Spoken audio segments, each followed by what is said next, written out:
చంద్రబాబు నాయుడు గారు ఆయన కింద పనిచేస్తున్నటువంటి ఆయన ప్రభుత్వంలో పనిచేస్తున్నటువంటి ఎమ్మెల్యేలు కావచ్చు, మంత్రులు కావచ్చు, కొంతమందిని పిలిపించుకుని మరి సీక్రెట్గా పిలిపించుకుని మరి వాళ్ళకి క్లాసులు అయితే తీసుకుంటున్నారంట. ఇది వాస్తవం అంట. ఈనాడు వారే చెప్పుకొచ్చారు, ఈనాడు వారే రాసుకొచ్చారు. ఏంటి ఎందుకనంటే కనుక నేను ఆల్రెడీ చెప్పా, గతంలో నా వీడియోలు ఆల్రెడీ ఉన్నాయి దీని మీద. ఏంటంటే అవినీతి పెచ్చు పెరిగిపోయింది కొంతమంది ఎమ్మెల్యేలు. ఎలా అంటే మహా దారుణంగా ఎంతసేపు దోచేద్దామనే వైఖరిలోనే వాళ్ళు ఉన్నారు కొంతమంది ఎమ్మెల్యేలు అయితే కనుక.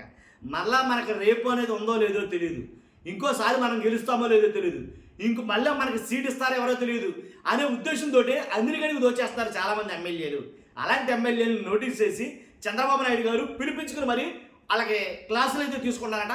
ఆ విషయాన్ని ఈనాడు వారు రాశారు. ఈనాడు వాళ్ళు రాశారంటే ఖచ్చితంగా నమ్మొచ్చు, దాంట్లో ఎలాంటి డౌట్ లేదు. ఎందుకని అసలు ఎప్పుడు యాంటీగా రాయుడుగా కాబట్టి నమ్మొచ్చు అన్నాను. ఫస్ట్ అయితే లైక్ చేయండి, వాళ్ళు ఎవరో ఏంటో మాట్లాడుకుందాం. లైక్ చేశారా?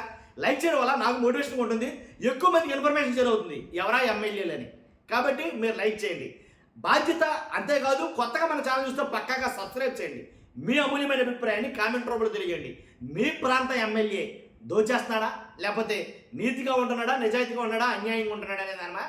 మీ మీ మీ ప్రాంత ఎమ్మెల్యే ఎలా ఉన్నాడు అనేది కామెంట్ రూపంలో తెలియజేయండి. ఇప్పుడు ఈ ఎమ్మెల్యేలు ఎలా ఉన్నారో ఒకసారి చూద్దాం. ఒక్కొక్కళ్ళే పిలుస్తారంట. ఏంటి వారితో సీఎం ముఖాముఖి భేటీలు. తేదేపై ఎమ్మెల్యేల పనితీరు బాగోలేదని. పనితీరు బాగోపోవడం అంటే అదే దాని అర్థం.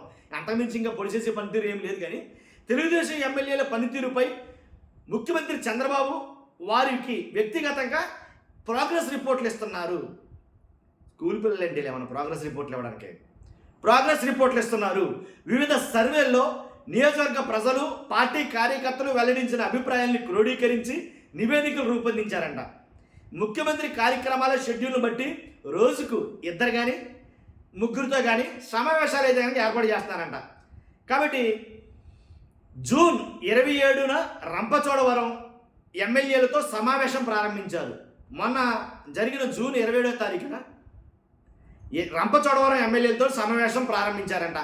ఎప్పటి వరకు గిద్దలూరు, మార్కాపురం, శ్రీశైలం, నందికొట్కూరు తదితర 21 నియోజకవర్గాల ఎమ్మెల్యేలతో భేటీలు పూర్తయ్యాయి. 2-3 చొప్పున మొత్తానికి ఇప్పటికీ 21 మంది ఎమ్మెల్యేలకి ఆల్రెడీ క్లాసులు ఇవ్వడం జరిగింది. నా భాషలో చెప్పాలంటే వాళ్ళని వార్నింగ్లు ఇవ్వడం జరిగింది. ఏంట్రా బాబు అసలు మహా దారుణంగా దోచేస్తున్నారేంటి అన్న విషయం మీదో, లేకపోతే వాళ్ళు చేస్తున్న అవినీతి మీదో, లేదా నియోజకవర్గాల్లో ఉండే ప్రజల్లో వాళ్ళకు ఉండే వ్యతిరేకత మీదో క్లాసులు ఇవ్వడం అయితే జరిగిందంట. కాబట్టి బుధవారం గుంతకల్లు గంగాధర బుధవారం అయితే కనుక గుంతకల్లు, గంగాధర, నెల్లూరు శాసనసభ్యులతో చంద్రబాబు సమావేశమయ్యారు. వాళ్ళతో కూడా మాట్లాడటం జరిగింది. గురువారం పార్వతీపురం ఎమ్మెల్యే బోనెల విజయచంద్రను సమావేశానికి పిలిపించారు.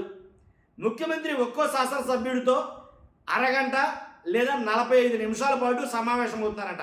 అదే మాట్లాడుతున్నారు. తన దగ్గరనున్న నివేదికల ఆధారంగా ఎమ్మెల్యేల పనితీరు, ఏడాది కాలంలో పార్టీ బలోపేతానికి, నియోజకవర్గ అభివృద్ధికి ఎమ్మెల్యేలు తీసుకున్న చొరవ ఏమన్నా ఉందా లేదా, వాళ్ళు ఉండే లోపాలేంటి, వాళ్ళు చేస్తున్న నష్టాలేంటి, ఇలాంటివన్నీ సహా అన్ని అంశాలపైన కూలంకుషంగా చర్చిస్తున్నారంట. ఆయన బాగా పనిచేస్తున్న వారినేమో భుజం తడుతున్నారు. లోపాలున్న చోట సరి చేసుకోవాలని చెబుతున్నారంట. అవినీతి ఆరోపణలు, కేడర్తో సమన్వయం లేకపోవడం వంటి సమస్యలు ఉన్న చోట పద్ధతి మార్చుకోవాలని కాస్త గట్టిగానే చెబుతున్నట్లు సమాచారం. పార్టీ ఎమ్మెల్యేలు, ఎంపీలు అందరితో ముఖాముఖి సమావేశం అవ్వాలన్న సీఎం నిర్ణయంలో భాగంగా ఈ భేటీలు జరుగుతున్నాయి. సీఎంతో ముఖాముఖిగా కూర్చుని మాట్లాడేందుకు 45 నిమిషాల వరకు సమయం లభిస్తుండడంతో నియోజకవర్గ అభివృద్ధిలో ఎట్లా మాట్లాడేదిలే కానీ. కాబట్టి చంద్రబాబు నాయుడు గారితో సమావేశమైన మీటింగ్లో కూర్చున్న ప్రతి ఒక్కరు కూడా వాళ్ళకి చెప్పేది ఒకటే, మీ మీద తీవ్ర వ్యతిరేకత ఉంటుంది, నియోజకవర్గ ప్రజలు మీ గురించి మాట్లాడుకుంటున్నారు, సర్వేలో కూడా మరీ ఘోరంగా వస్తుంది, మీ పనితీరు అసలు బాగా అధ్వాన్నంగా ఉంది, దరిద్రం కూడా ఇదేం పరిపాలన తీరు ఆ విధానం అని అనుకునేటట్టు ఉన్నారు ప్రజలు. కానీ మీ పద్ధతి మార్చుకోండి, లేదు మార్చుకోకపోతే ప్రజలే మారుస్తారు అని అంటలేదు చంద్రబాబు నాయుడు గారు. నేను మార్చాల్సి వస్తుందని అన్నారు. నా మాట ఏంటంటే మీరు పనితీరు కానీ ఏది కానీ మార్చుకోకపోతే కనుక మీరైనా ఎవరైనా ఏ పార్టీ వాళ్ళైనా సరే ఎవరు మార్చొస్తారా, ప్రజలే మారుస్తారు, దాంట్లో ఎలాంటి డౌట్ లేదు. అదండి విషయం.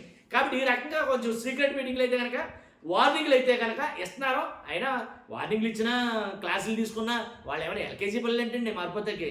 వాళ్ళంటూ ఒక దాంతో వస్తారు రాజకీయాల్లోకి, అది ఫుల్ఫిల్ చేసుకునే పోతారు తప్ప వినరండి. ఓకే, చూస్తున్నా మీరు అందరూ ఫస్ట్ అయితే లైక్ చేయండి, మీ అమూల్యమైన అభిప్రాయాన్ని కామెంట్ రూపంలో తెలియజేయండి. కొత్తగా మన ఛానల్ చూస్తే పక్కాగా సబ్స్క్రైబ్ చేయండి. Thank you very much.